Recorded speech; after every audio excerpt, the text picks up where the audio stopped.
Good evening and welcome to News Tonight on Rajya Sabha TV. I'm Tina Jha. Let's begin with the headlines of the day. Questions raised over Rahul Gandhi's citizenship and educational qualifications. Election Commission seeks Congress President's reply on the matter, puts on hold scrutiny of his nomination papers to the Amethi election till 22nd April. In Bhopal, BJP's Sadhvi Pragya gets poll panel notice for objectionable remarks.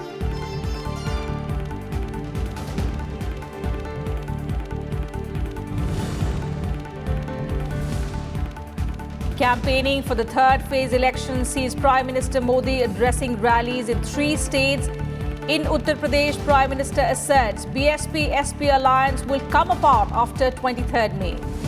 In West Bengal, Prime Minister Modi targets Mamata Banerjee, calls her a speed breaker in the state's development.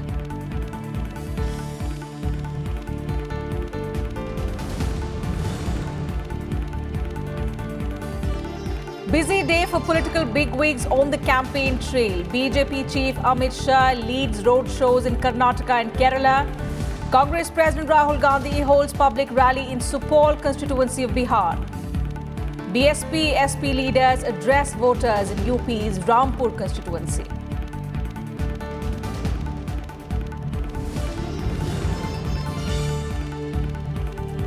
Good news on the employment front. EPFO figures show 3-4 increase in jobs in February compared to last year. 81 lakh jobs generated in the last 18 months.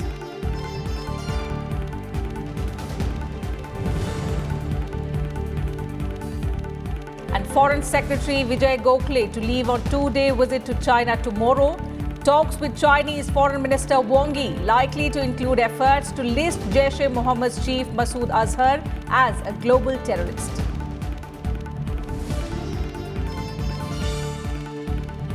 First, all the election-related news.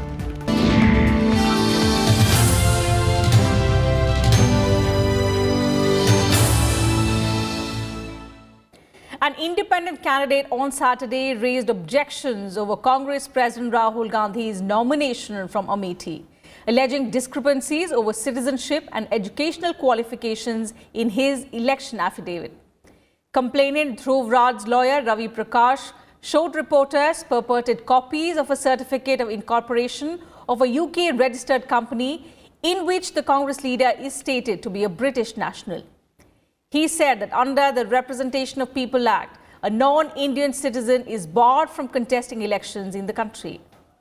The returning officer has asked Rahul Kaushik, the Congress leader's counsel, to give his reply by 22nd April.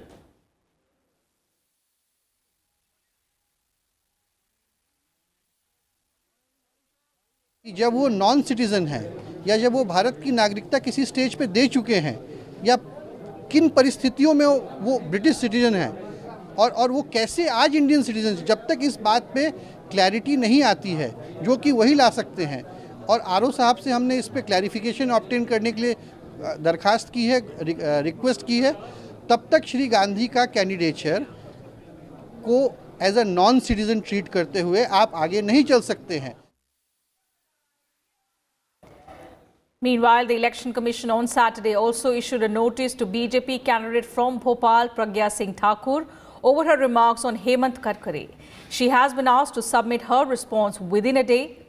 Addressing BJP workers in Bhopal on Thursday night, Thakur had made the controversial remarks about late ATS chief Hemant Karkare, who died during the 26/11 terror attacks.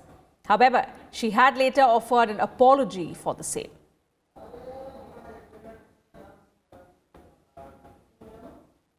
Campaigning is on in full swing for the third phase of Lok Sabha elections, which will be held on 23rd April. Prime Minister Narendra Modi on Saturday addressed several rallies in Bihar and Uttar Pradesh. Addressing a rally in Uttar Pradesh's Etah, Prime Minister Modi said, fake SP-BSP friendship will fall apart the day Lok Sabha election results are announced. The Prime Minister also addressed a rally in Bareilly. एक दोस्ती उत्तर प्रदेश के जब विधानसभा के चुनाव चल रहे थे, एक दोस्ती यूपी चुनाव के समय भी हुई थी और चुनाव खत्म हुआ, दोस्ती भी खत्म हो गई और दुश्मनी में पलट गई। अब एक दोस्ती फिर हुई है, लेकिन इसके टूटने की तारीख भी तय है। आपको बताऊं, एक फर्जी दोस्ती टूटने की तारीख बताओ। एक फर्जी दोस्ती कब टूटेगी तारीख बताओ। आपको मालूम है कब टूटेगी? 23 मई दिन गुरुवार ये फर्जी दोस्ती फिर से टूट जाएगी। Later, speaking to the people of Araria in Bihar, Prime Minister charged the Congress with having placed vote bank politics above national interest while it was in power at the centre. He also made a mention of the welfare schemes launched by his government. The Prime Minister sought votes for NDA candidates in adjoining constituencies of Madhepura, Jhanjharpur, Supol and Khagaria, all of which go to polls in the third phase on 23rd of April.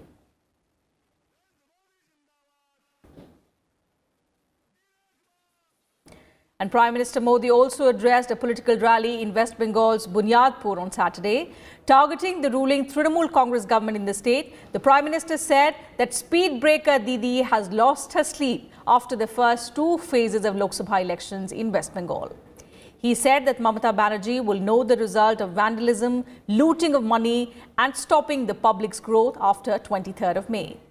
The Prime Minister also accused the TMC, Left Front as well as the Congress Party of indulging in politics of discrimination.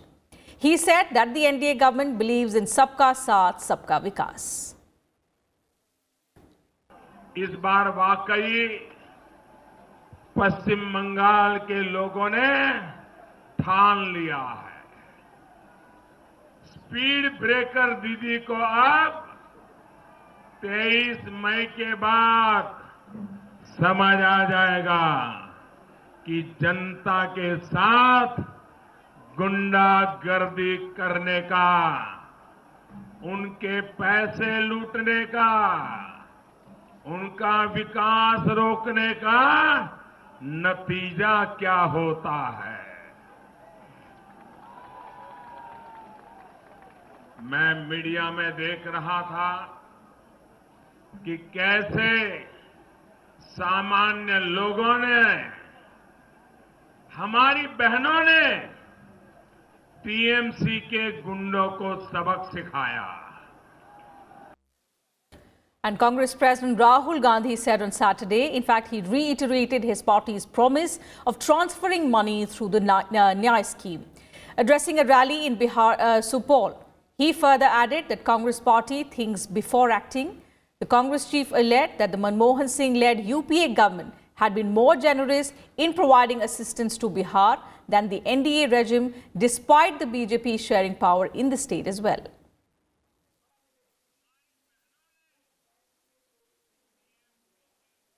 पूरे देश में बिहार से युवा जाकर bank के सामने, सरकारी officers के सामने चौकीदार का काम करते हैं, मगर जो बिहार से चौकीदार बनकर जाता है वो ईमानदार होता है। Addressing a joint rally of the SP-BSP in Rampur in Uttar Pradesh on Saturday, BSP chief Mayawati said that after coming to power, permanent employment will be arranged for the poor people. Campaigning for SP leader Azam Khan, BSP chief Mayawati expressed confidence that Rampur would elect him for the development work he did in the constituency. Samajwadi Party chief Akhilesh Yadav also praised Azam Khan and called him the Vikas Purush of Rampur. Rampur will go to polls in the third phase on 23rd April. यदि केंद्र में हमें सरकार बनाने का मौका मिलता है तो तब फिर हमारी सरकार यहाँ देश में अति गरीब परिवारों को हर महीने 6,000 रुपए देने की बजाय बल्कि इसके स्थान पर उन्हें सरकारी व गैर सरकारी क्षेत्रों में स्थायी रोजगार देने की ही पूरी व्यवस्था करेगी। BJP President Amit Shah held election roadshows in Kerala and Karnataka on Saturday. Shah held a roadshow in Bhadravati in Shimoga in Karnataka, campaigning for party candidate B.Y. Raghavendra, son of former Chief Minister B.S. Yediyurappa. Addressing the public, Shah said that Narendra Modi should be made Prime Minister once again to secure the country and also to give a befitting reply to terrorism and also to Pakistan. 14 seats in Karnataka are going to polls in the third phase on 23rd April.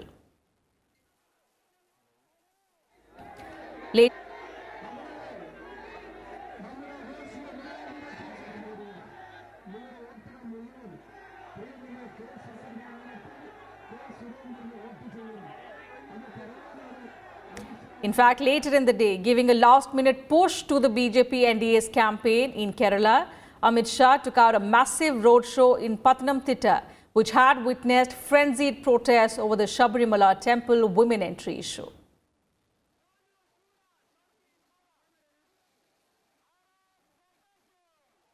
And Congress General Secretary Priyanka Gandhi Vadra also campaigned in Kerala's Wayanad on Saturday. Priyanka Gandhi made a strong pitch for brother and party president Rahul Gandhi in the district from where he has filed his nomination for the Lok Sabha seat. Gandhi targeted the BJP for in fact failing to fulfill promises that were made in 2014. She also promised that the Congress will bring in a separate budget for farmer welfare if the Congress is elected to power.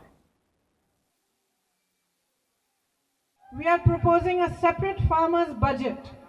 Just like there is a railway budget, there will now be a separate farmers budget through which every year, everything that is going to be done especially for farmers and the money that is allocated by the government for farmers will be specified in that budget at the beginning of the year. And my colleague Rajat Kane is joining us live on News Tonight from Wayanad in Kerala. Rajat, good evening. We heard Priyanka Gandhi's speech today, in fact, campaigning for her brother. She made quite an emotional speech to the people in Wayanad. She invoked her grandmother as well as her father. And in the same breath, we also saw her attacking the BJP. What was the response that Priyanka Gandhi's speech garnered in Wayanad?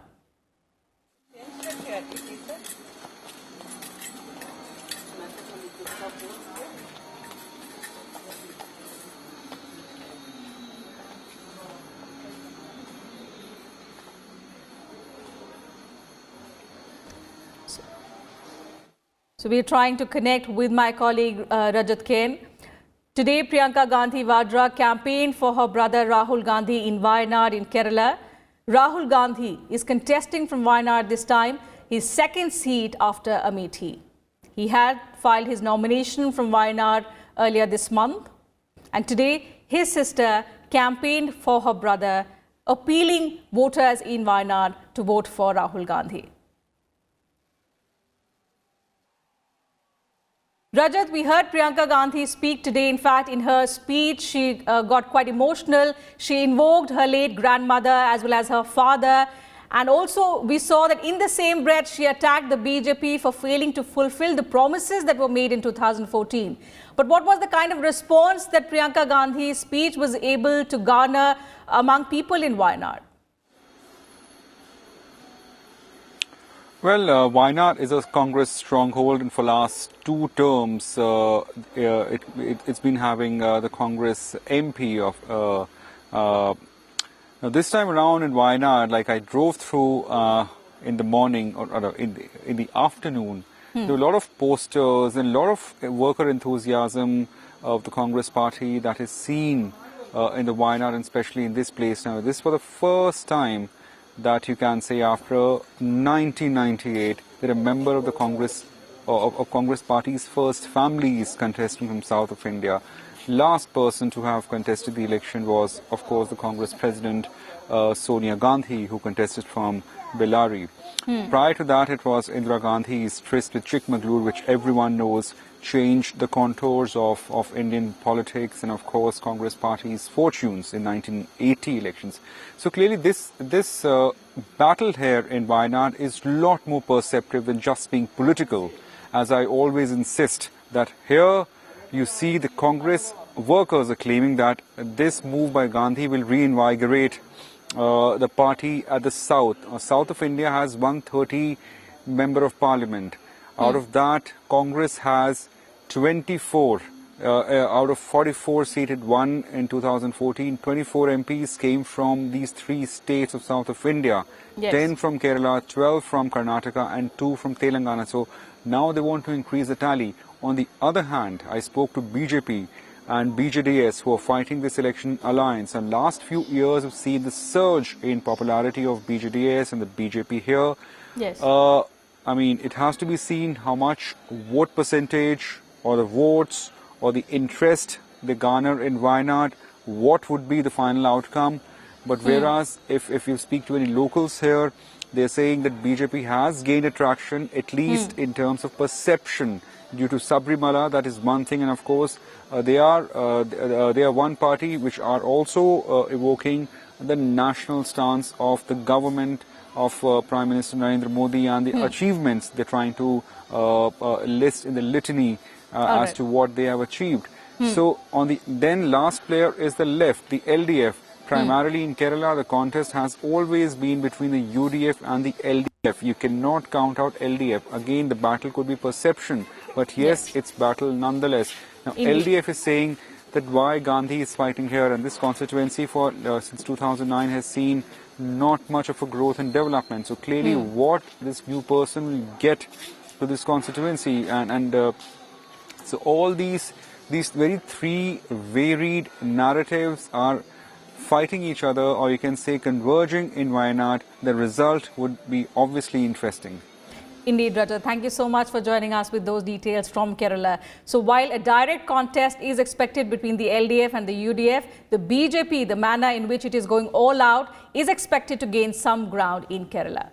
Moving on in the bulletin, Finance Minister Arun Jaitley on Saturday said the present generation of Dynasty has become a liability for the Congress party.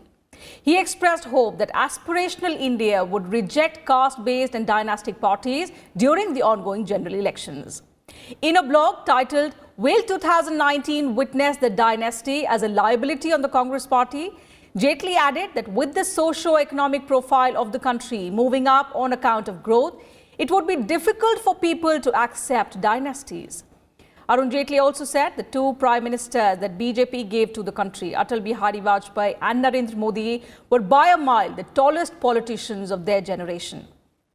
He further added that this could happen only in merit-based parties and not dynastic ones.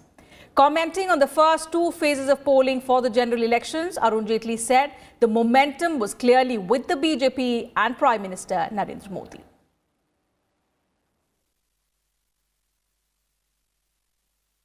With the nomination process set to close on Tuesday, suspense between the Congress and the Aam Aadmi Party on pre-poll alliance in Delhi continues. Delhi's Deputy Chief Minister Manish Sisodia on Saturday clarified that while the Aam Aadmi Party is keen to forge an alliance with the Congress Party for the Lok Sabha polls, the Congress remains stuck in the logistics of seat sharing. This after the 4:3 seat distribution in Delhi, where 4 seats would be allocated to Aam Aadmi Party, could not get a final approval from the Congress.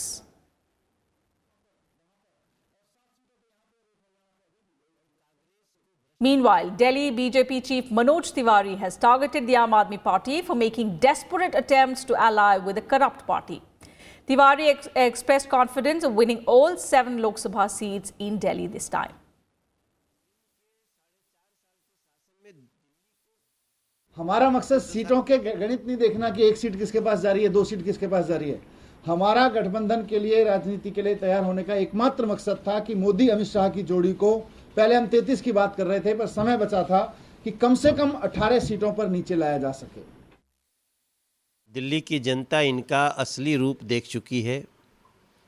2013 में आम आदमी party पहली बार चुनाव लड़ी थी और कांग्रेस को भ्रष्ट बताते हुए लड़ी थी। आज दोनों एक होने की बात कर रहे हैं, तो इतना तो स्पष्ट है कि दोनों पार्टी, आप और कांग्रेस, भ्रष्ट है।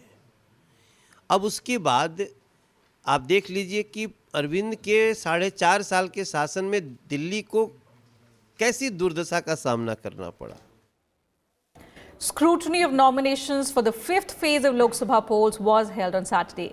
51 seats in 7 states will go to polls in the fifth phase on 6th of May. Polling for 14 seats in Uttar Pradesh, 12 in Rajasthan, 7 seats each in West Bengal and Madhya Pradesh, 5 in Bihar, 4 in Jharkhand, 2 seats in Jammu and Kashmir will take place in the fifth phase. Nominations for the fifth phase had begun on 11th April and ended on 18th April. 22nd of April is the last date for withdrawal of candidature. Campaigning for the fifth phase will end on the 4th of May.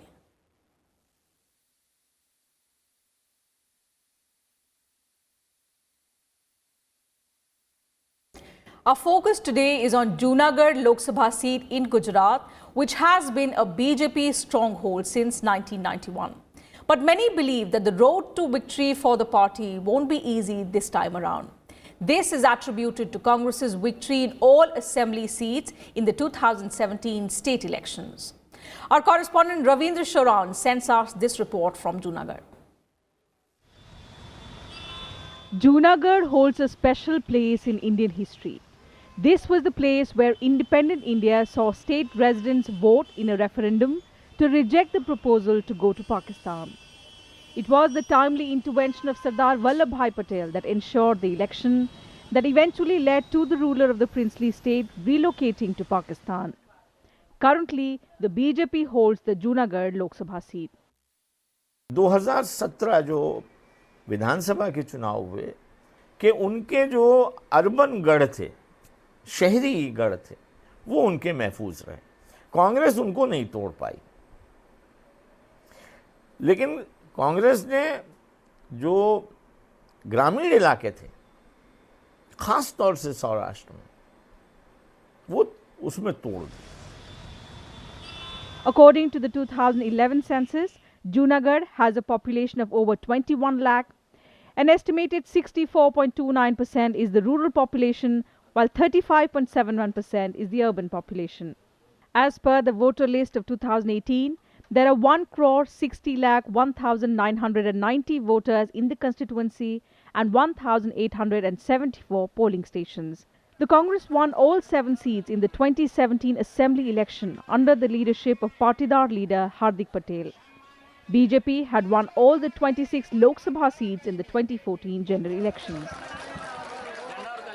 Congress की स्थिति ये हुई है, उसकी तो ताकत बची नहीं है गुजरात में और देश में, तो उन्होंने सहारा लिया कि गुजरात का वातावरण, गुजरात की जो हार्मनीज है उसको डिस्टर्ब करो और चुनाव जीतो। और इसलिए उन्होंने गुजरात में कम्युनिटी के बीच में वैमनस्य हो, उसके लिए कई लोगों को खड़ा किया। उसमें से एक हार्दिक भी था, और हार्दिक के सहारे उन्होंने चुनाव लड़ने के लिए वो आगे बढ़े, लेकिन वो भी विफल हो गए। इस बार पूरी देश की जनता जान गई है। आप जान लो कि इस बार गुजरात में 15 से 16 सीट कांग्रेस की आएगी, और जो देश में जो भ्रम फैला रखा है वो इस बार टूट जाएगा। Given the way it voted in the assembly elections, the Junagadh political contest will be a keenly watched one. Gujarat votes in a single phase during the third phase on 23rd April. With inputs from Ravindra Singh Sharan, Bureau Report, Rajya Sabha TV.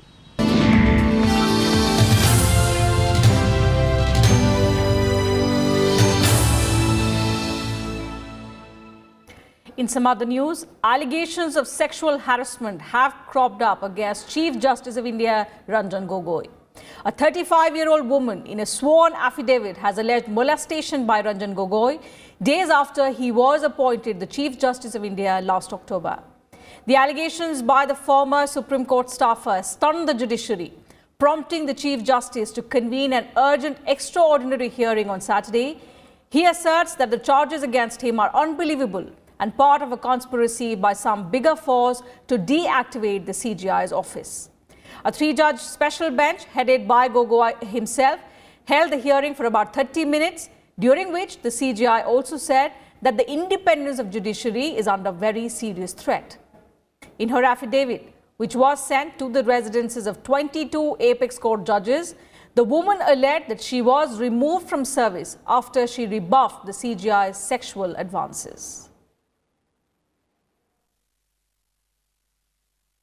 And in some good news, net employment generation in the formal sector almost trebled to 8.61 lakh in February compared to 2.87 lakh in the same month last year. According to the latest data released by the Employees Provident Fund Organization, during February 2019, the highest number of 2.36 lakh jobs were created in the 22 to 25 years age group, followed by 2.09 lakh in the 18 to 21 years age bracket. The highest job creation was recorded in January 2019 at 8.94 lakh against the provisional estimate of 8.96 lakh released last month. The data showed that 80.86 lakh new jobs were created in the 18 months period from September 2017 to February 2019. However, the EPFO has revised downward the number of net subscribers added or new jobs created from September 2017 to January 2019 to 72.24 lakh from 76.48 lakh released last month. In February 2019, the EPFO data had showed that as many as 5,498 members joined EPFO schemes in March 2018. Although the EPFO said the data is provisional, as updation of employee records is a continuous process and gets updated in subsequent months. Foreign Secretary Vijay Gokhale will embark on a two-day visit to China on Sunday. During the visit, the Foreign Secretary will hold talks with top Chinese officials, including Foreign Minister Wang Yi. He is expected to take up key issues such as coordinating the positions of the two sides at international forums and the listing of Jaish-e-Mohammed chief Masood Azhar as a global terrorist during talks with the Chinese Foreign Minister. The Foreign Secretary's visit to China comes just days ahead of the second Belt and Road Forum, which India will skip due to concerns over territorial sovereignty related to the China-Pakistan economic corridor. Amid uncertainty over the future course, employees of Jet Airways on Saturday wrote to President Ramnath Kovind as well as Prime Minister Narendra Modi, seeking their intervention to recover outstanding dues. They've also written to expedite the process of emergency funds for the airline. The move comes days after India's oldest private carrier suspended all operations temporarily as it failed to receive emergency funds from lenders, leaving more than 23,000 employees in the lurch. Meanwhile, Jet Airways CEO and other top officials also met Finance Minister Arun Jaitley to appeal for government support for the distressed airline.